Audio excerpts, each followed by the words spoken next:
はようございます。さあ、ボンネットンは次のクリアで終わりそうで終わらなそうな感じがするな。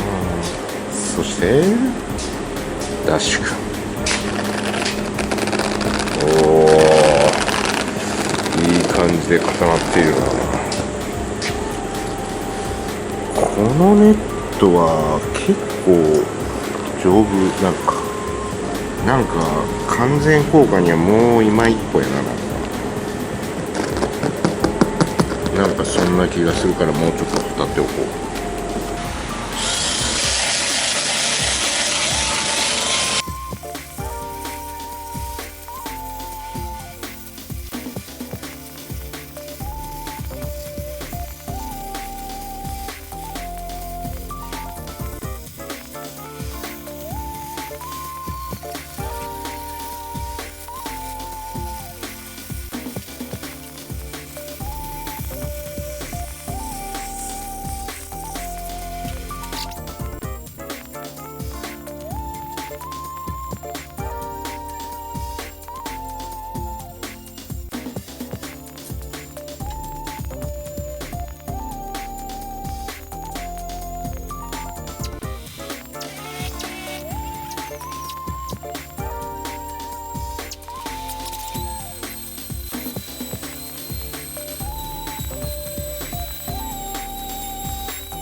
とやっぱ室内温度すげえ上がるやん、少々大丈夫？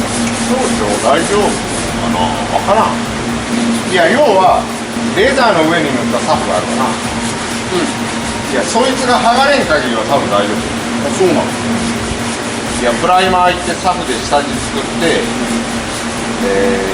その上に FRP 貼ってやろ。あとはもうこのサフと FRP の境やもん、そこが浮くか浮かんかよ。あとレザーに塗ったサフが入るか入んか、それ以外が剥離するってことは多分ね。ただこのテザーエッジを見る限りは多分なんかいけそうな気がするんだよ。あ、そうなの？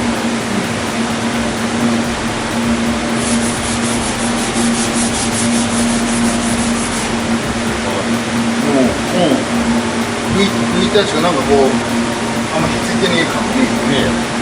サフを削った時、サフもちょっと削ってフェザーエッジ出してみたんやけど、割となんかいい感じなんよ。あとは対衝撃やわな。すごいな。これでダッシュボードつけると絶対手伝ってない？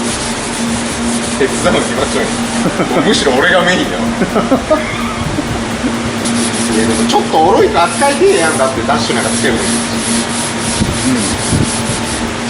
すんなりパタンチ乗ってくれりゃいいよ。そんなわけねえもんな。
さあ、悪魔のダッシュ君はこれがなんか思ったよりいい感じにできそうな気がしてきたぞ。どっかの層が剥離しない限りはいい感じになりそうな気がする。結構いいんじゃないかな。そして何回も塗ったかわからないけど、やっとカーボンボンネットの下地が完成いたしました。やっとやで。クレーターのちょっと面影がところどころあるけど、やっとスカシブルーが塗れそうな下地が出来上がった。あら、長い道のりだ。